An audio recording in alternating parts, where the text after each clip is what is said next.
This video is about managing ourselves and the importance of resilience and gratitude in managing ourselves. This presentation will cover the foundations of resilience, the support structures that provide us with resilience, and the importance of gratitude.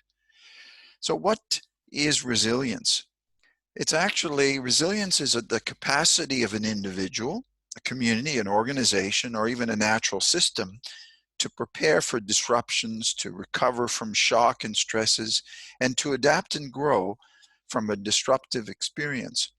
Resilience is important for our mental health because it involves our ability to cope and thrive in the face of challenges and adversity, and is a significant protective factor when faced with life struggles. Resilience is our ability to draw on our own psychological, social, cultural, spiritual, and physical resources to sustain our well-being. When problems are few, we can rely on ourselves to solve our own problems. But when they get bigger, we need additional resources to cope effectively. The noted scholar Michael Ungar has come up with 8 foundations of resilience. The other 2 are from other scholars. The foundations of resilience start first with structure. All children and adults need structure and expectations. Parents that provide structure, for example, for their children, foster their well-being.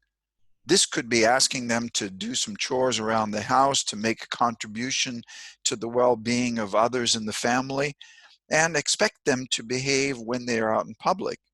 Make sure your life and your family life has structure and expectations. The second is consequences. A child who is out of control needs structure and consequences. Children want security of knowing that there are reasonable consequences to their actions and will understand and accept these when they make sense. Children and adults need to be reminded that they are part of families. We need to be reminded we're part of communities and schools, and that we are accountable for how we treat other people. Most of us recognize that learning occurs when people learn from themselves the consequences of their actions. This is sometimes referred to as consequential learning. This approach puts the emphasis on consequences and personal responsibility rather than punishment. The next is relationship. This is an obvious one. Our resilience is supported by relationship, parent-child, family relationships, relationships in the community, in schools.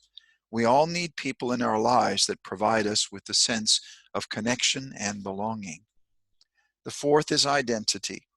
Young people who develop a strong sense of who they are and their identity as a good person, as a moral person, are more resilient.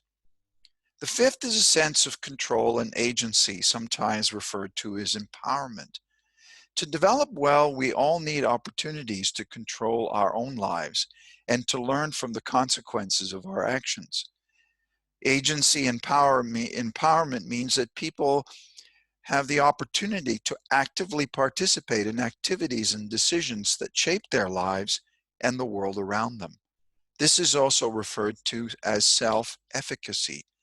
That is, an individual's belief in their capacity to exert control over their own motivation, their own behaviors, their own social environment, and act in ways that produce desired results. The sixth is belonging. Being loved provides us with a sense of belonging and self-worth. Our sense of belonging is deeply tied to our family, deeply tied to our communities. We all know this. However, a sense of belonging also comes from culture, spirituality, and a purpose that we find in life, the purpose we want to achieve. For example, when we look at culture, it is about people's way of life, their values, their customs, their social behavior. So for example, land, family, law, ceremony, and language are the 5 interconnected elements of Indigenous culture in Australia. For Aboriginals, culture is so important because these provide a way of seeing and being in the world that builds connection and resilience. Seventh is rights and responsibilities. We all need to experience homes, schools, and workplaces where we are treated fairly. As we have learned from self-esteem, we need to stand up for ourselves appropriately when we feel our rights are not respected. However, there's another side to that, and that is responsibility. We may insist on from others on the rights that are owed to us, but this is not a substitute for us to take personal responsibility for our own lives. So many times I've interacted with people who have insisted that they were not understood and respected, yet at the same time, they were close-minded when it came to recognizing their own failings. Eighth is safety and support. We all need conditions that allow us to live, such as good housing and some safe streets and well-resourced schools and parents that care for us and friends that look after us. Children who experience physical and emotional neglect tend to grow up with problems and lack resilience. Children who are given the right amount of attention and guidance feel better about themselves and are more social. In our daily lives, we can't neglect the safety and support we provide for our loved ones. Ninth is positive coping and problem-solving skills. Understanding meaning in our lives, having good reasoning and problem-solving skills, and taking and talking about adversity and dealing with adversity helps us build resilience. We all need to learn to understand the presence of risk, the support that is available to us, and the personal meaning attributed to our experiences in order to cope with life's events. 10th, and finally, is pro-social values and behaviors. This is very, very important to our resilience. People who have pro-social values and behaviors are more resilient and can maintain their values and can maintain their being responsible even when they're in very difficult environments, for example, when drugs are rampant. The final step in this journey is to look at the importance of gratitude for our resilience. Throughout history and the world, religious texts, philosophers, and more recently, psychologists have extolled the virtue of gratitude. Gratitude is so important to our resilience.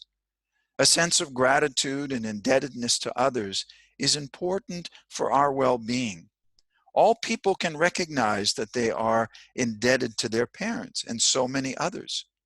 Research has advanced our understanding of the biological roots of gratitude, its various benefits, and the ways that people can cultivate it.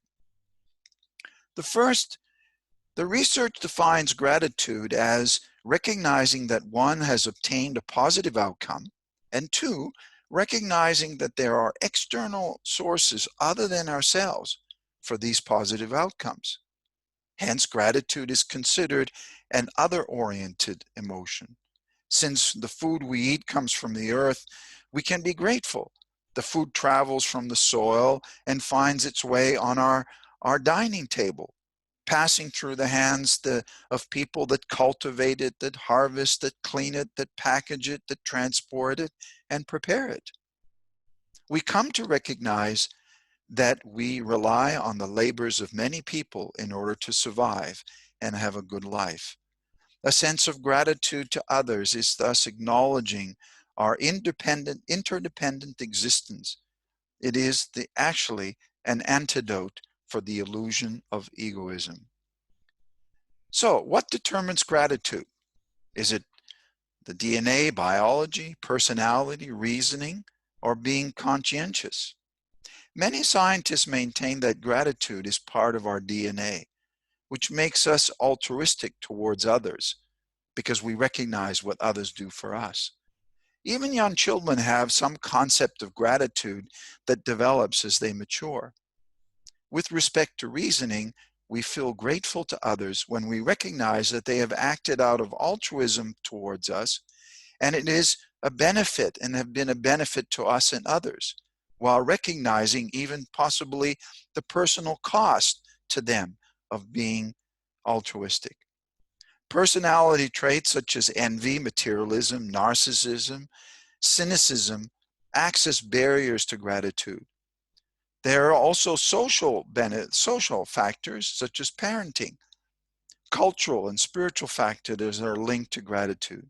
For example, if your parents express gratitude, you are more likely to be grateful.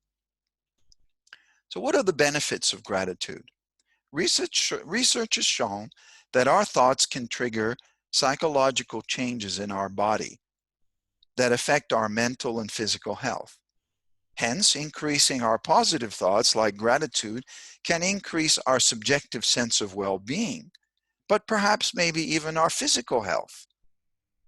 The importance of gratitude to emotional well-being has shown that people who think about, talk about, write about how grateful they are have better physical and psychological health, increased happiness, and life satisfaction, and are more optimistic, less materialistic, and less likely to suffer from burnouts. Grateful people also report lower levels of depression and stress. Students with higher levels of optimism set higher goals for themselves and work harder. Additionally, gratitude is linked to pro-social behavior, such as being more generous and helpful to others. Gratitude is also important to forming and maintaining social relationships. I have found in my own research that young people who are grateful for the computing devices provided by their parents, felt a greater sense of responsibility to take care of those devices and use them more responsibly, which means that if we feel a sense of gratitude towards others, we're more likely to act responsibly. When I feel gratitude towards my wife and my children, I felt closer to them and wanted to treat them more lovingly. Albert Schweitzer said, "Nothing is done for you is a matter of course. Everything originates in a will for the good, which is directed at you. Train yourself never to put off the word or action for the expression of gratitude." And finally, let us talk about the abilities that relate to gratitude. To educate ourselves and boost gratitude means that we cannot take anything for granted, but always to seek out the value of kindness and that stand behind the actions or the environment of our lives. This requires managing mind and body well, being mindful, being aware of all that is given to us. We must have a mindset that never takes anything for granted. What an amazing world we live in, and all the people that make it work. A friend of mine once told me that he holds the hands of his wife, looks her in the face every morning and says, "You are the most beautiful woman in the world." How wonderful. The other one we can do is to keep a gratitude journal. It's a means of increasing our conscious awareness of gratitude. Simply write down one thing that you are grateful for each day. What was the best thing that happened to you today? Who am I the most grateful to today and why? What am I looking forward to the most tomorrow? You can also speak out your expressions of gratitude. You can engage a friend or a partner in a daily discussion about what you're grateful for. This kind of discussion helps to increase your own awareness of all that you have to be grateful for, and can also promote positive connection and experiences in your relationship every day. Final thoughts. Resilience and gratitude is all about living consciously, being aware, being mindful of what we have, living responsibly and lovingly.